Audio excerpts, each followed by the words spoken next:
Sabba Papasakarana. Kusalasya Upasampada. Atitta Pariyolakana. Etam Buddhamata. Now,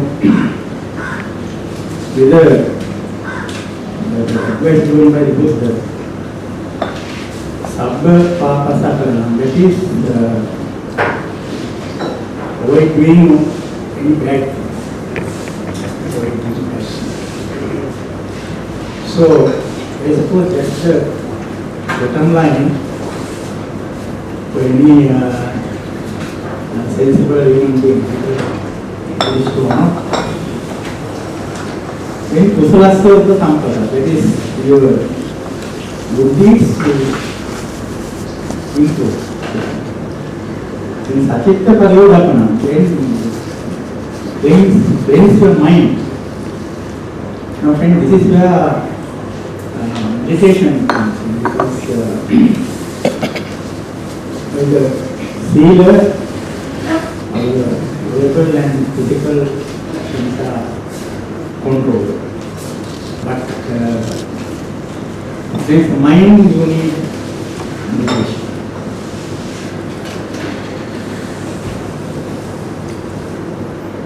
Now, when we discuss Cittanupassana, we are at the deep end of the tool. Actually, we are in the Vipassana. As you know, there is Samatha meditation and Vipassana meditation.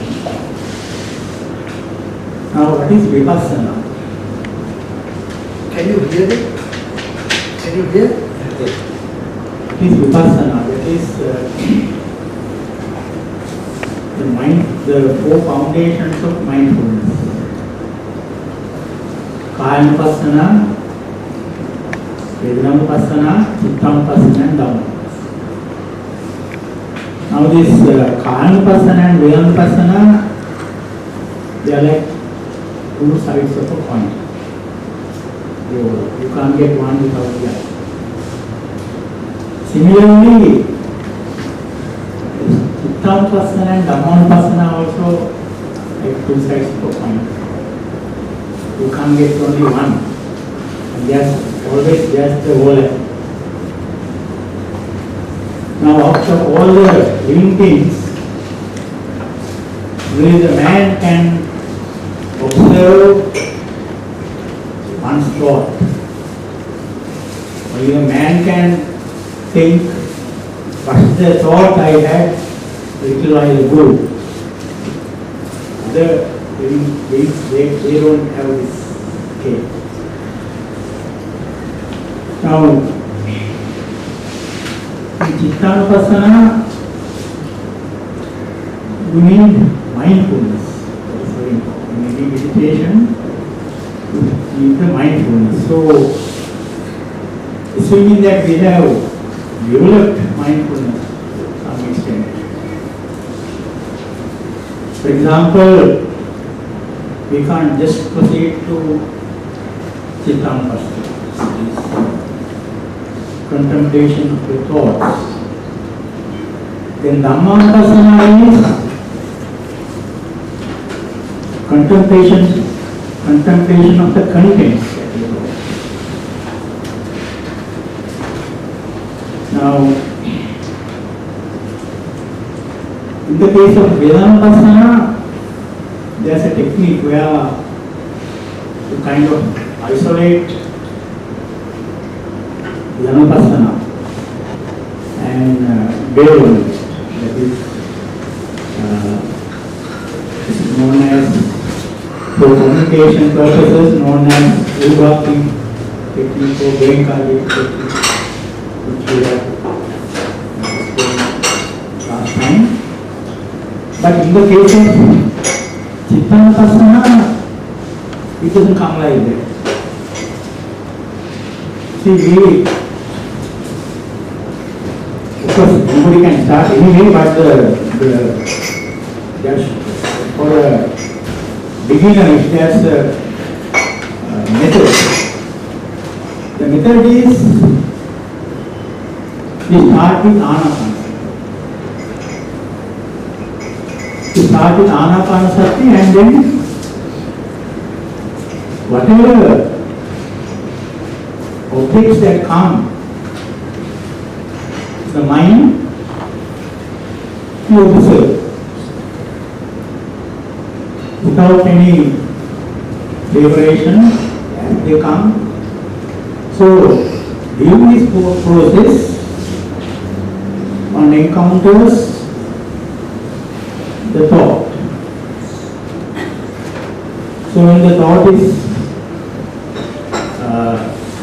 encountered, to observe. So, if you are not going very deep into the Cittanupassana, just observe. Is it a wholesome thought or is it an unwholesome thought? So that will be a good start. Okay? Because the trick is you don't go along with the thought. Just observe the thought with equanimity, without getting attached, without trying to push it away. So, in fact, if I forget, there's a very practical use of this Cittanupassana skill which they can use. That is, especially if you want to do up something. Now, for example,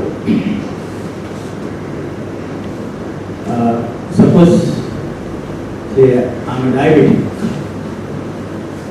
and therefore I know that sweets are not for me. But then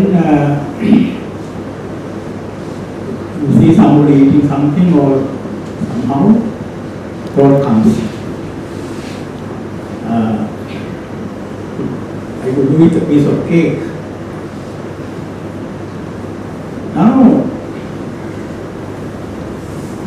the diabetic person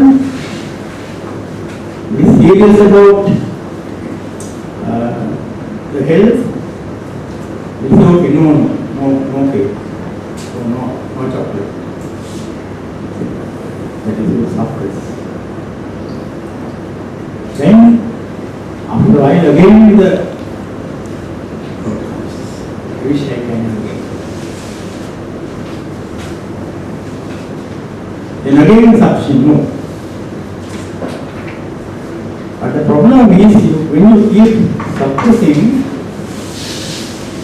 the reaction has a snowballing effect.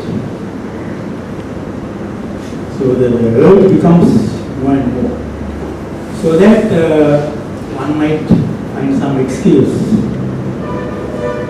Anyway, I didn't eat any suppressed recently. So my sugar reading was not so bad. So for this once, I can have this. To rationalize but what's the meditation technique?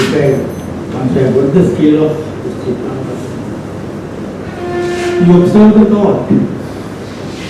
Now my thought is wishing for a piece of cake or whatever. You observe it equanimity. Then when you keep observing, it will go away. It came uninvited, and if you observe with equanimity, it will depart uninvited. Now here the duty is, again it will come. But although it comes again, there is no snowballing effect. It comes only at the same strength. There you can see, again you can observe it.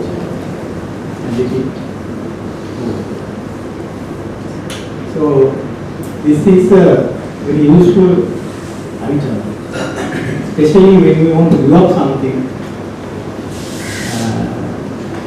use this skill also, but first one has to get the skill of observing the thought with equanimity. Now this is where the groundwork has to be done, where first of all, best is focus. As a Puraputi you can do Metta Bhavana, but after that go to Anapana. When you practice Anapanasati, you get the equanimity. So I think the thing is now after detailed description. So I think now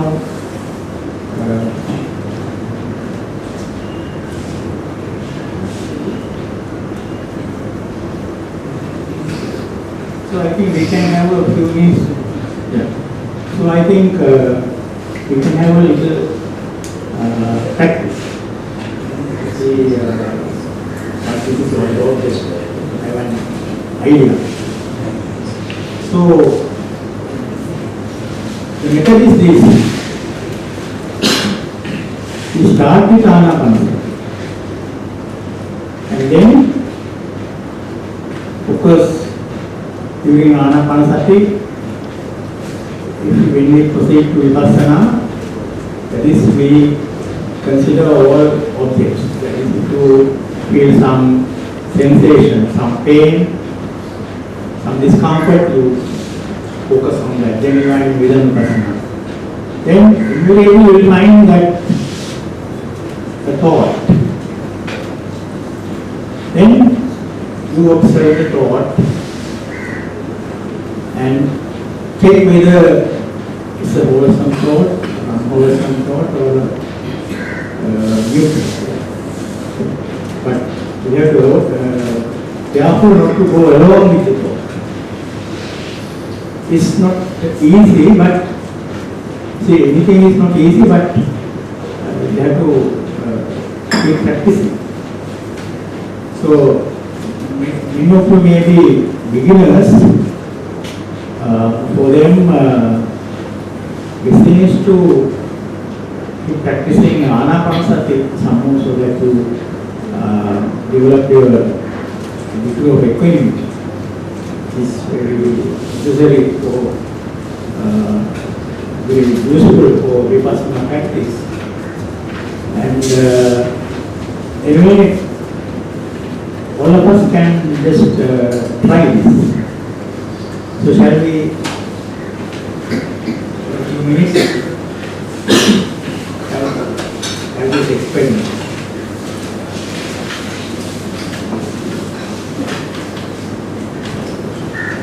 So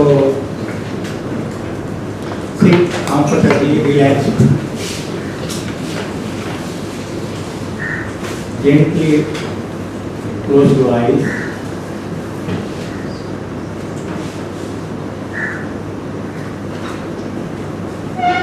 Consider your posture. First bring the attention of your mind to the head, to the upper part of the body, seated area of the body, exactly.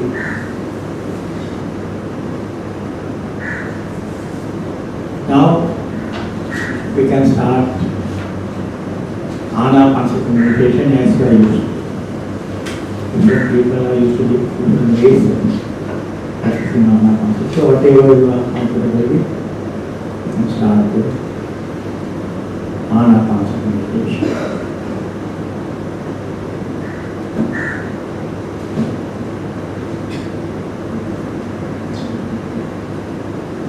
Initially we are only mindful of the breath. We monitor the in-breath and the out-breath with equanimity.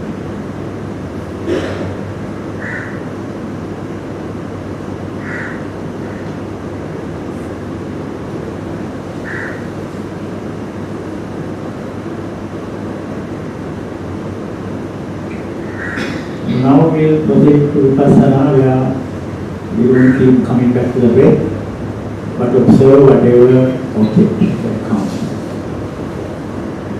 It can be sound, it can be discomfort, it can be thoughts, and so on. You don't select. Choiceless observation.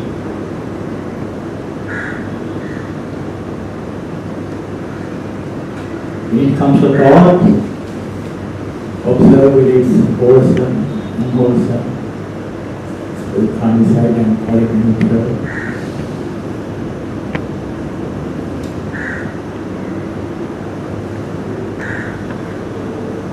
Those who have the skill can go into Cittanupassana, which is the contents of their thought. Is their sensual desire, is their aversion, is it present, is it absent, and so on. That is those who have done Vipassana practice.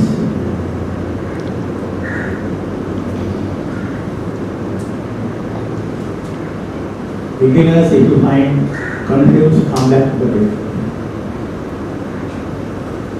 Come back to the breath, and again, when the thought comes, again concentrate on the thought.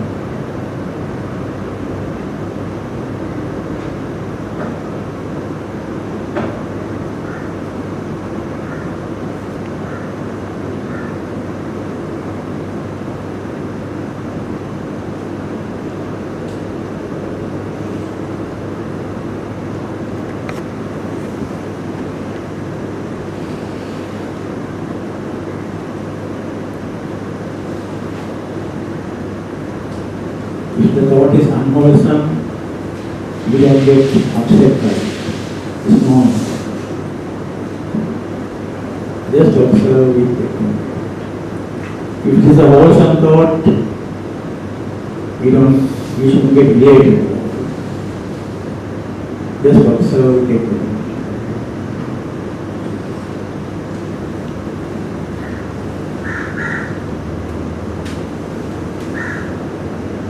Sabde satta bhavantu sthitata. And we can slowly, gradually start opening up.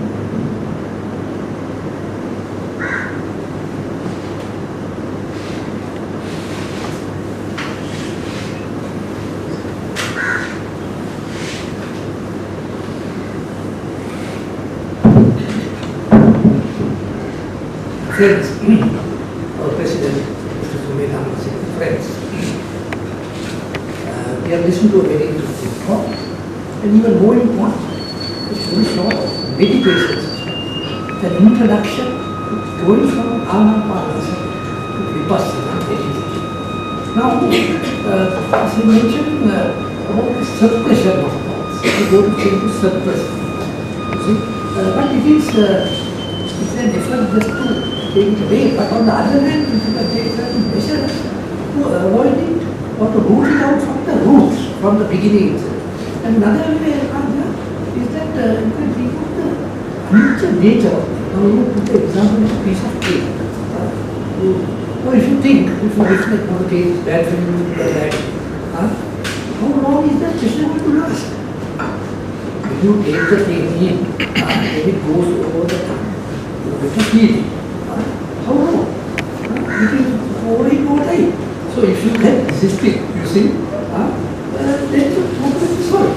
So it's a case of determination and making up your mind. Now, you mentioned about and Raj, this is what you mentioned is about the fact that at the start we answer the thoughts there. And then we think of the good and the bad, the good thoughts, bad thoughts. But on the good Raj, it's difficult to separate the two in practice. When you practice it, you see, just to observe, when the observation comes, you see, then you think of evaluating also. You see, in practice it's not an easy task. That's right, but somebody is very difficult to separate this. What I'm saying in practice, that's about my experiences. You see. Then also you say about the Dhamma possible. We have been always saying it is the content, contents of the thoughts, content. That is a better way of putting it rather than saying phenomena. The phenomena people get confused. And so that can be the comment. That's a better term that you can use. Then about this, you started with the words. Sabbapapasakkara. Refrain from whatever. Cultivate the food, as you quite rightly said. That is for everybody. Not only the Buddhist. The Buddhist part comes later on about cleansing the mind. Cleansing the mind. That the emphasis on the mind. Of course, some other religions also are now taking some interest about the mind. But there is something that is emphasized in Buddhism. So now, what Professor Rajah is presented is open for discussion. Please. He responded. Now, respect about confronting the thought and kind of using it. See, that's the short-term, let's go for a short-term solution. But the long-term solution is to just observe. So it's like first aid. As first aid, suppression is okay. But long-term, suppression is not recommended. It has to be just observe. Analyze. Yeah, analysis. Yeah, analysis counts because I mentioned that there's overlapping of the Cittanupassana and Dhammanupassana. So when you go to analyze the contents, then you find Dhammanupassana. It's like what Rajah said. It's difficult to separate. You see, now this meditation is something that we have to practice and then come to terms. So, unfortunately, what many of us do is we read a lot about meditation and we listen to talks about meditation, but when it is done in the actual practice, so this won't do. So unless you really practice, then only you will know what we are talking about. Otherwise, most of the things will go over your head. So this is the most important thing is the practice. That's what we have been emphasizing. No point in just having a theoretical knowledge. Buddha said theoretical knowledge is useless unless it is put into practice.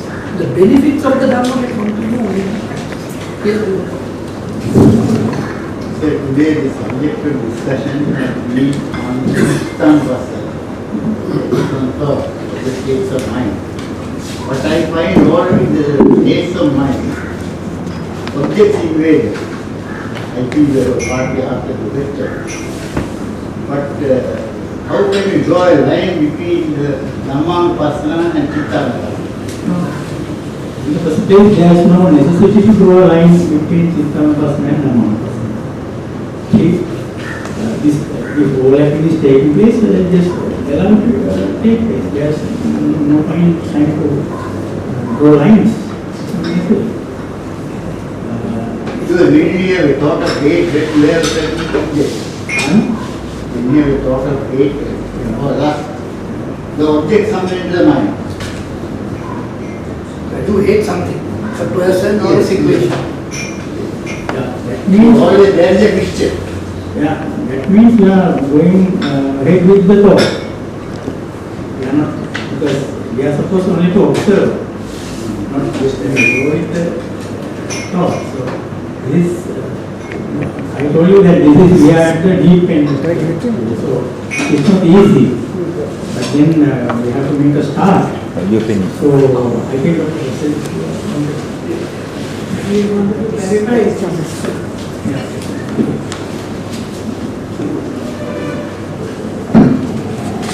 Now, you can thoughts come to you and you at a loss to know whether what is in the thought or whether that is the thought. Followed by, automatically followed by the object. Various object. Now, in order to mirror the situation, the advice is, when a thought comes, just look at it as a thought, but don't go into the content of it. Just like somebody gives you a pot. So if they are studying it, they are watching it, there must be something in it. So if you look at the pot and see the contents part of it, then there is trouble. But if you just look at the pot itself and not go into it, then it's easy to get just a pot, or just a thought, just a sound, like that, not to get bothered about it. But later on, when you come to the final stage of Dhammanupassana, looking at the phenomena, then you know that this is, what is there is this is not very good. And these are all things that are not lasting. They are there only for a short time. Arise and cease. And they are detrimental. They cause dukkha.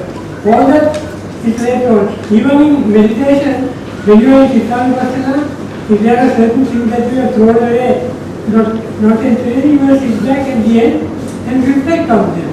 And then look at how to tackle them, whether it's good or bad. And then somehow I will not allow my mind to double into that. Like that, satisfy yourself. Yes, sir. Because I can remember how to define Vipassana Bhavana when you were delivering a speech on meditation. You define Vipassana Bhavana, Vishesha Dhyatma, Vishesha Vision. Now, in my speech you say Vipassana Bhavana inside meditation based on four foundations of mindfulness. Now, can one see the special vision by contemplating only on four foundations of mindfulness? Now, what about the three characteristics of existence? Anitya, dukkha, anatta. To see the reality of life, one has to understand these three characteristics of existence. Now, what about these things? Now, to practice Vipassana Bhavana, one has to see the reality of life. So one has to practice on these three things. Practice Vipassana Bhavana, one doesn't have to realize the reality of life. The wisdom of reality of life is a result of the practice of Vipassana. The other way around. If you know already the reality of life, then one may know for any time to do Vipassana. The idea of practicing Vipassana is to see the reality. Then there's no contradiction in the definition, because sometimes for the same thing there are several definitions. Now, Vishesha Darshana, what you refer is, when we say Vidarshana, one definition is Vishesha Darshana. That is, because you see the average person sees as Mitra Sukha Artha. In the subconscious mind of an average person, these are the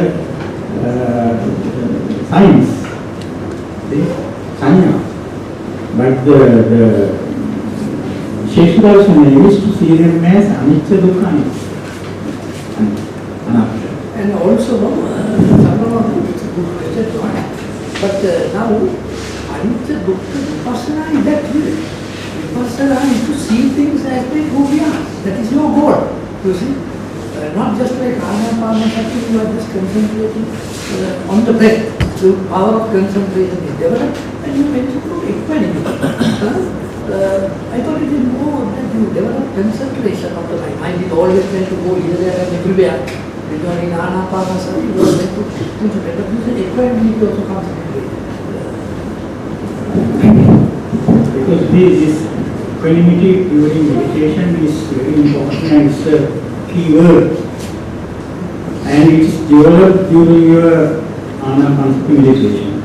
How does equanimity improve when you practice anapanasati?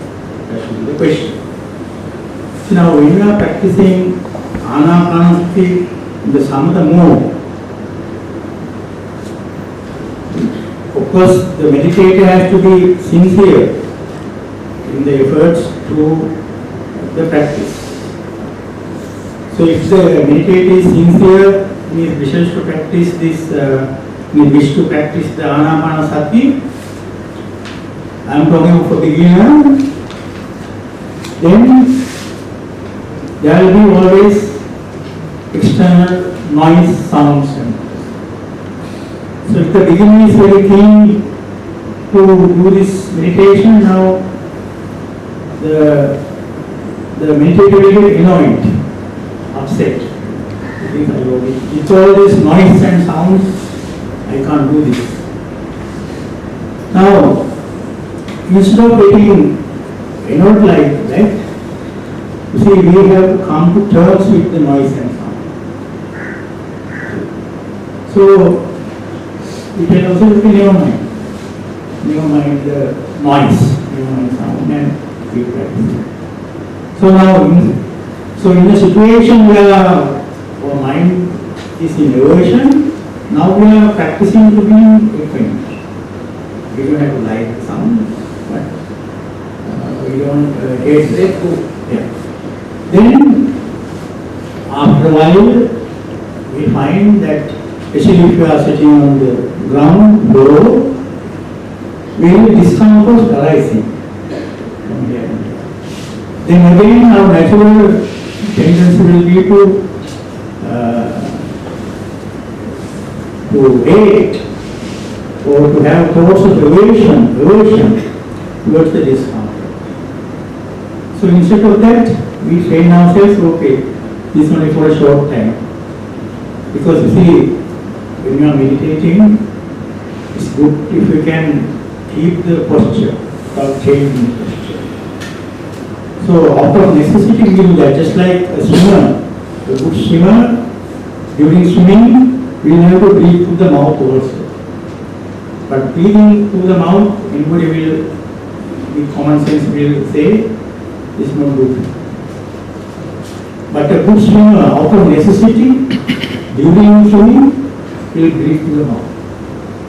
Similarly, it is not required for us to be in one posture, usually.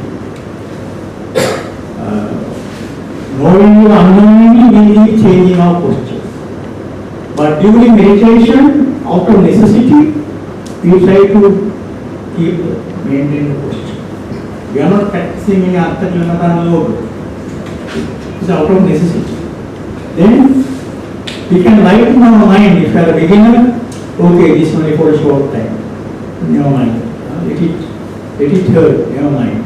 You see, just like a bodybuilder will go through all that pain because he knows this will give results. Just because there is little pain, he won't stop. So similarly, the meditator, instead of being in aversion towards the discomfort, now is practicing to be in equanimity. Then you find that your mind goes here and there. Or some say various thoughts come. Then again the beginner is disappointed, discouraged. He or she thinks, I don't think I can do this meditation. Many others can. But instead of that, we tell the beginner, you see, don't worry. In a way, you can be happy that you have a normal mind. Your mind is going here and there. If various thoughts are coming, that means you have a normal mind. But so just acknowledge the thought and come back, keep coming back. So you see, you can see now, instead of aversion, we are practicing equanimity. And when we keep practicing, without you realizing, your degree of equanimity improves. And mind you, with this you get inbuilt stress management. When your degree of equanimity is improving, there's inbuilt stressment, inbuilt angerment, and so on. So these are the benefits. So this is why, you see, now, when a Buddhist, there should be Dana, Sila, Bhavana. But many Buddhists, the majority of the Buddhists, Bhavana part completely thrown away. In this Dana and Sila, and according to my teacher, even the monks, they have displaced, deleted Bhavana and put Buddha Puja. Now it is Dana, Sila, Buddha Puja. So that is why the Buddhists are in this. So equanimity comes into play when distracting thoughts come into play. Distracting the need of irritated. Yeah, you keep practicing. So it's a case of practice and developing. You don't develop it, it develops in its own. Yes. No, I was thinking of, I've been twice to Venkati's meditation program, and then, quite like you said, Vipassana is very, very difficult, but then after 4 days you go into the, from Anapanasati to graduate. But I met an Indian guru, told me that you were finding it difficult to just concentrate on this. Repeat the word for half an hour and you quieten the mind. You get the same effect. In this case, it says to go, just repeat Om for half an hour. And that is it. And the Japanese have another system where you say sentence. It's supposed to be a sentence in Japanese. Nam-myoho Renge-kyo, and you keep repeating that, and you quieten your mind. You shut up all the other thoughts. So In the modern Buddhism, yeah. they want to repeat in the same thing. Yeah, that's Excuse me, sir. When you see these pujas and rituals being performed, if you get a feeling that these are not necessary, this is abusa. No. Puja, Buddha Puja are very essential and they are necessary. So that is where the Shabda is built. And the problem is, if you keep your activities only for those things, confined to the puja, then that's the problem. So if there's a good mix of all three, then it is. Yeah, the puja has to be there. The way we are doing means that we are doing only that, I mean, not everybody. But Bhavana fully neglected. Also repeating the discourses in another language, not in the language which But there are just as the mother would protect the child. Because that comes under Amsa Puja. Amsa Puja is necessary. But it is more important is the Pratipatti Puja. Bhavana comes under Dana, Sila, Bhavana. The all three come under Pratipatti Puja. Amsa Puja is also necessary to get the start. And puja also should be undertaken mindful. Mindful. But if they have rejected those things, I say, Naimaya Mala Gandhadi Karunta Mamuja. Karuntinama Dhamma Dhamma Patpatanta Ayurvana Sudhina. Those who worship me with flowers and incense are not really worshipping. But those who learn my Dhamma and live accordingly are really worshipping. Now they are comes under Silapada Parama. Until you are so one, you have Silapada Parama. No, but he's right. He's right. The concentration should be on that, Yeah. on the meditative aspect. You see, meditative aspect is both the formal meditation that we undergo and also the mindfulness. No, what I meant was Buddha Puja comes under Silapada Parama. So that we will have until we attain where you get wise. When you get wisdom, those things will automatically drop off. But those who are thinking of the goal of Bitcoin, their concentration will be not hard. One will be prevented at least attaining so on by practicing these things. If you are truly attained so on, then there will be no Buddha Buddha. So, but that has to be, it has to be a natural process. You can't impose yourself. Just by not doing Buddha Buddha, you don't become so on. But when you become so on, you will realize the utility of it and then it will drop. So that is how it should be. Then some of these practices are popular in early Buddhism. You see, later on, of course, they came up. But people also like them. That's an easy way. Much better than being mindful of your thoughts. To make a food diet. So that is why they are very popular. Now if you want to offer 100,000 flowers at Ambalpur, it's very popular. People go by buses, lorries. And what an effort. And for what purpose? But if there's a meditation program, only about 10 people will come.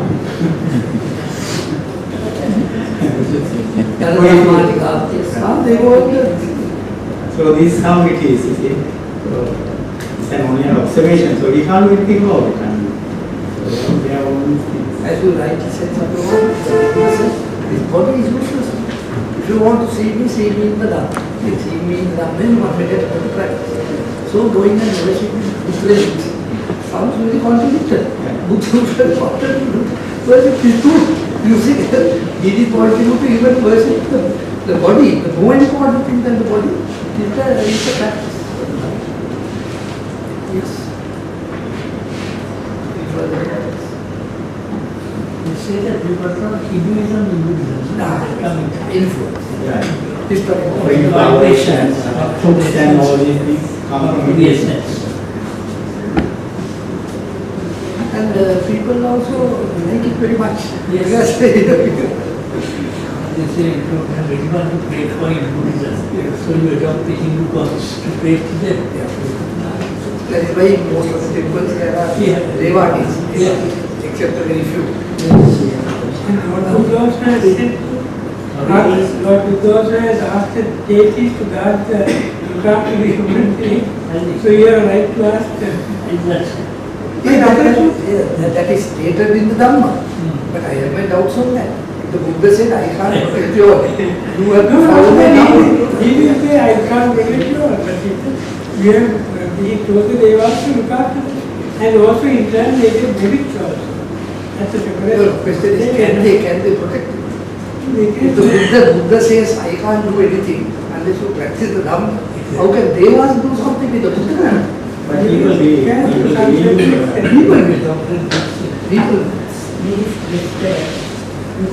Deviation in daily gatha, the theories become arhat observing Sampradaya, but no Amisa Puja. Lot of stories are like that, almost overnight. Theory gatha, the bhikkhunis, they observe like the water flowing and how it seeps into the ground. They observe that and meditate on that and become, it says, the book says, then some other bhikkhuni, the lamp, what the lamp, the flame flickering and dying. There are stories of bhikkhunis. It looks as if this happens overnight. I don't know. When we are not understanding. No, actually, Amsa Puja is very useful. It's a good way to start. It's a mind calm. It's Amisa Puja. You operate law, is it? It's a basic principle, Amisa Puja. You start with that and then you go ahead. Yes. No, I mean, if I may be permitted to answer your question, I think what you are referring to is that they made this observation and then through that observation they realize anicca, dukkha and anatta. They realize the impermanence of all phenomena, dukkha and the non-self, and that is how they became arahants. I know that's a very good clarification. I could follow what she was saying. You see, because what it is not by just seeing this thing, but seeing the anicca dukkha and anatta. That is how The entire process, but it's sort of somewhat right. Suddenly you sort of realize, The story looks as if happening suddenly, but this person has done it over the Yeah, that's right.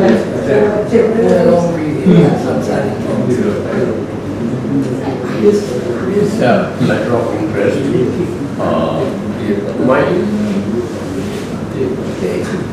Don't be discourteous. When somebody is speaking, listen to it. To my knowledge, the Lord Buddha did not initiate a religion. When and why was the religion of Buddhism initiated?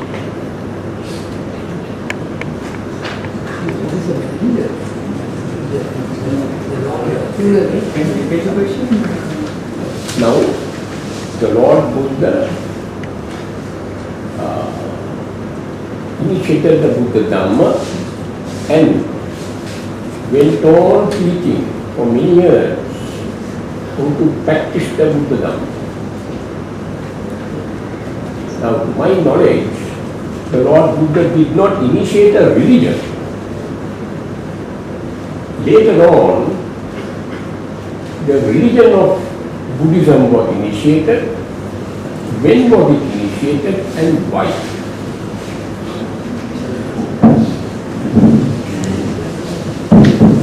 Buddhism is not a religion, it's not the term religion. What is religion? Religion has been defined in those days it was your confidence in an all-powerful, omnipotent God. But that has been changed. That has been changed, and now they say anything, any philosophy or anything that deals with the suffering and how to overcome suffering. That definition fits on to Buddhism as well. So whatever terms we use, if you take religion in that sense, Buddhism is okay. But if you take religion in the sense that there is an all-powerful God who is to worship him and he can do what you want, that is different. I hope you got the point. Now, for example, I live immediately behind the Jayakaramiya temple, the other temple. But in practicing Anapanasati itself, I don't go to temple, I don't go and pray. I go and sit there just for calmness, to practice Anapanasati, I go and sit there to very calm environment. But I don't go and keep flowers and pray. That's any other thing. But better to keep flowers and pray. Pray means but you are asking for some favor. If you are asking for a favor, then it is if you mean by the word pray.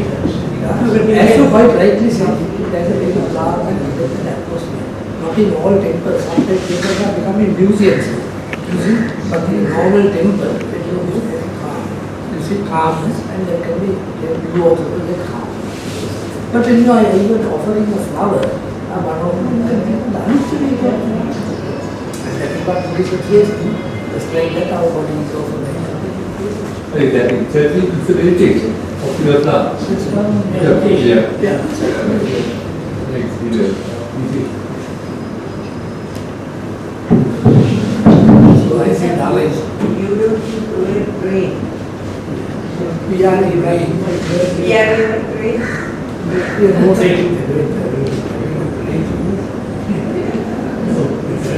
So friends, we have had a very interesting presentation and discussion.